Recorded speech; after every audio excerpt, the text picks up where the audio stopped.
Hello, SAFHER community. Welcome to another in a series of SAFHER demo videos. Today, we're going to cover label review. In the last demo video I did, we covered actual product registration.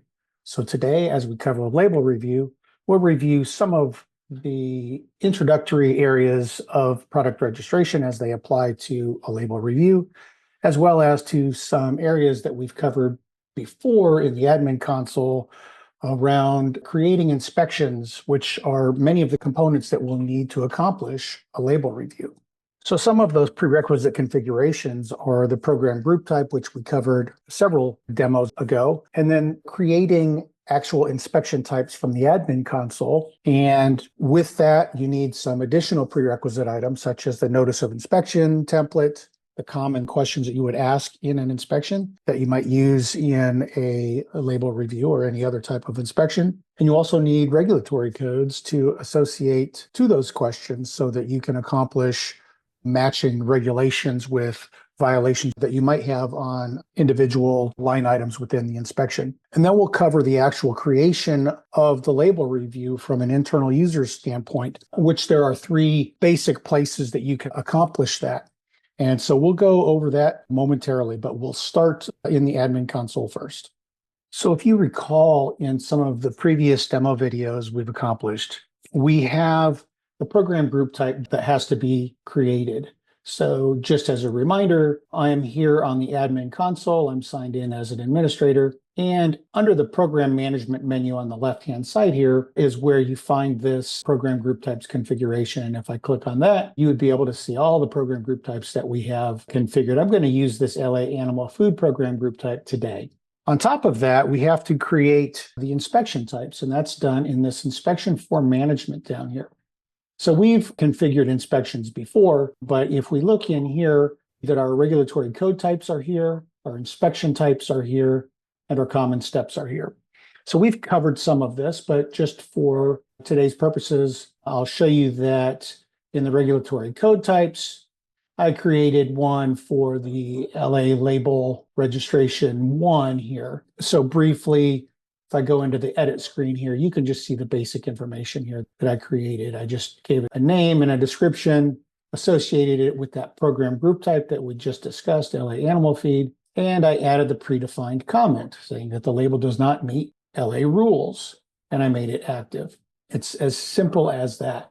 So when we move on then to the common steps, we need these when we create the inspection types, if you recall, because if we use the common steps, I can create all of the questions related a label review. For instance, right here in ingredient label is one I created. If I go over to the edit screen here, you can see that this is the step name, the ingredient label, part of my label review that we're going to be accomplishing. And you can see I had associated it with that program group type that we had previously configured.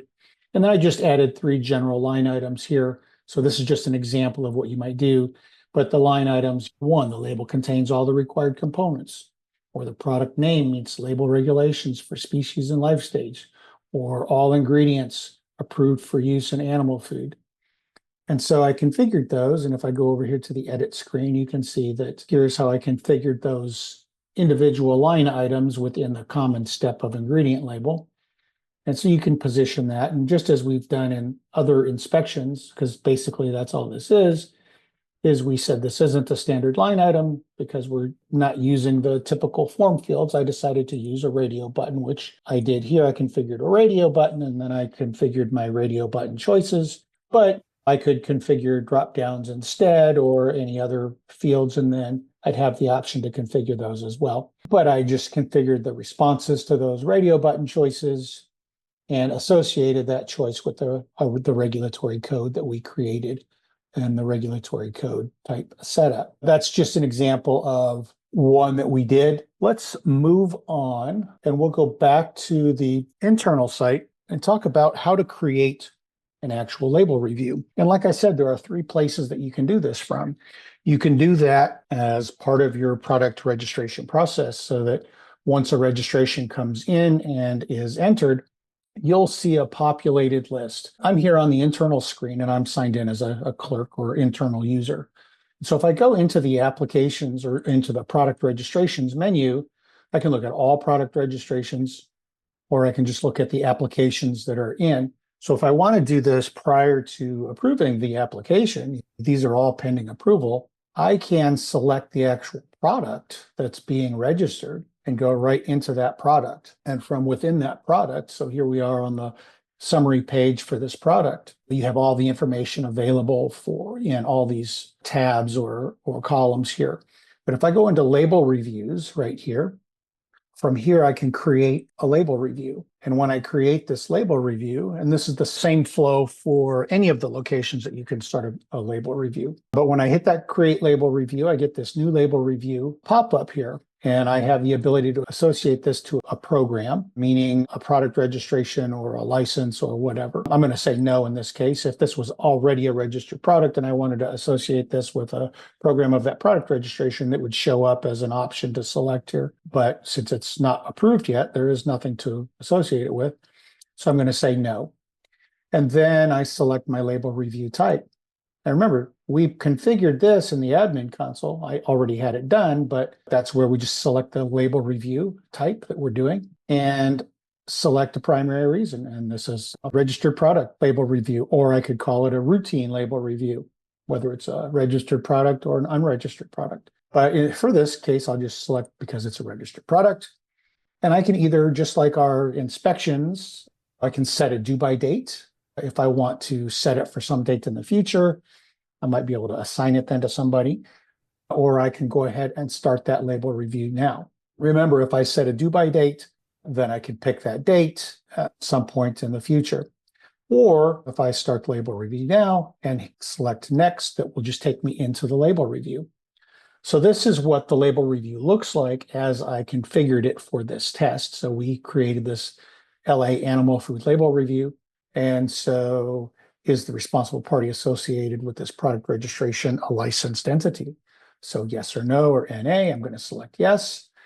And next, and so here are those three basic questions that I had configured that I showed you there in that label review form type. Label contains all the required components, yes or no. So if I select yes, it's great, it's in good shape. Are all the ingredients approved for use in animal food? Yes or no.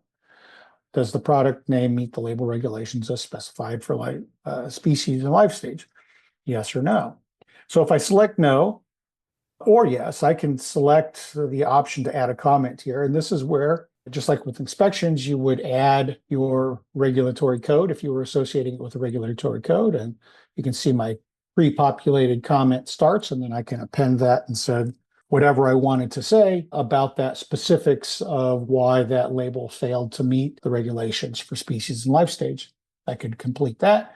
I can say that it was a critical violation if we do that here, but we don't really do that in label reviews, but we're just using the same functionality as a regular inspection. So we can set a correct by date so that if we created a compliance action from this violation, they would have that amount of time to fix the issue. So I'm going to set that correct by date and save and return. And next. The rest of this flow is just like a regular inspection. So if there were things marked out, you would see them here. Here's the regulatory code violation, item number 2. The overall outcome, I can say, is valid. We had a violation here. The reviewer was me. So that's easy to populate, and it was today's date. And I enter the time, which was 2:30, and I can set the out time for this label review. Took me all of 19 minutes to do. Is follow-up needed? You can say yes or no, and compliance actions. So right now, because it was violative, we could select a compliance action, and we could select the LA product registration label violations template, and we could generate that compliance action, generate that letter and look at it and see what it says. This was just a test, a dummy test that I started, but we can append this and add any information in this compliance action that we want and save and return. And then we can put our label review summary here. We would just type out whatever we want to say about this label review to give everybody the information. These are published comments and they are required. Once I do that and select next, whoops, correct by date, I need it on this. and then your label review would generate. So you would see your responses to all your questions, you'd see the observations and any published comments that we entered there. And then you'd be able to submit this and send this compliance action on to the responsible party for this particular product. So then we move down to the label review and delivery. And so I would sign this label review. And if it needed to go to anybody other than the responsible party for this particular product, you could add additional emails for other people to send this to, just like an inspection. And then I would hit submit. And so that is the entirety of the label review process. Now, we did this just from the applications menu side, but just so you can see, you can also do it from your personal dashboard here. So if I logged in as Jacob Flagg here as a clerk or a label review specialist or whatever my role is, and I'm on my home screen here, I see my existing inspections or my existing tasks that I have. From right here, I can select the Create Label Review and follow the same steps that we did when we selected that product from the actual product registration. So I would just search for the entity, whichever fluffy cat tuna mix I wanted, and then I could just go ahead and start that process from here, creating that label review, just like we did before. The other location that we can do that from is from the actual inspections grid. So if we look at all of our inspections, so we have the all inspections or the my inspections, it doesn't matter. You have the options up here to create your label review as well. So we can do that from here. And once you've got all of that down, you have lots of flexibility on where you can go and start these from.